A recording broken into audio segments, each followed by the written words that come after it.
রাধে রাধে বন্ধুরা, সবাই কেমন আছো? আশা করছি অনেক ভালো আছো। তো আমিও অনেক ভালো আছি।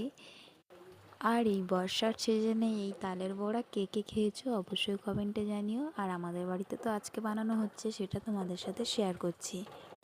এক একজন এক এক রকমভাবে তালের বড়া বানায়। তো দেখো আমরা কিভাবে বানাচ্ছি।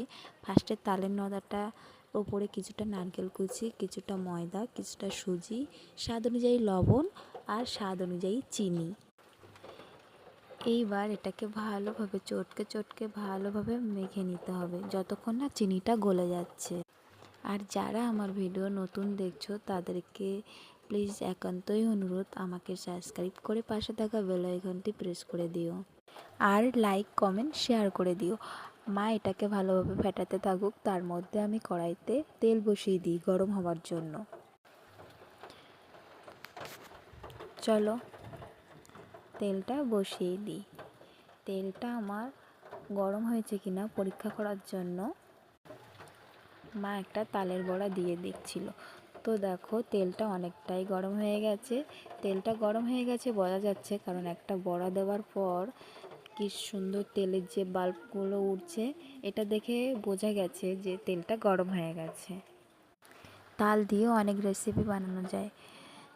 অন্য অন্য প্রসাদের সাথে যদি তালের বড়া থাকে তাহলে তো আর কথাই নেই। আর জানো তো, তালের পাল্প বের করতে কোনো কষ্ট হয় না, মানে অনেক সহজ পদ্ধতিতে আমরা তালের পাল্প বের করি।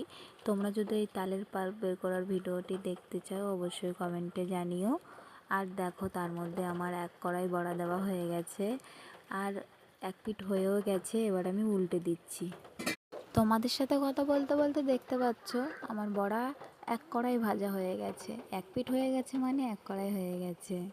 আর তোমাদের তালের যে কোনো রেসিপির মধ্যে কোন রেসিপিটা ভালো লাগে অবশ্যই কমেন্টে জানিও। আমার তো তালের যে কোনো রেসিপির মধ্যে এই তালের বড়াটাই সেরা, আমার কাছে বেস্ট। আমার তো খুবই ভালো লাগে। আমি যে ভিডিওটা এডিট করছি আশপাশ থেকে অনেক আওয়াজ আসছে, তার জন্য মানে সরি। আমাদের বাড়িটা গ্রামে, তো চারিদিক দিয়ে আওয়াজ আসছে। তোমাদের সাথে কথা বলতে বলতে দেখো আমার এক কড়াই ভাজা হয়ে গেছে। এবার আমি তুলে নেব ভালোভাবে। তারপরে মা আবারও দিয়ে দিচ্ছে। তো ভিডিওটা এই পর্যন্ত দেখো। রাধে রাধে বন্ধুরা।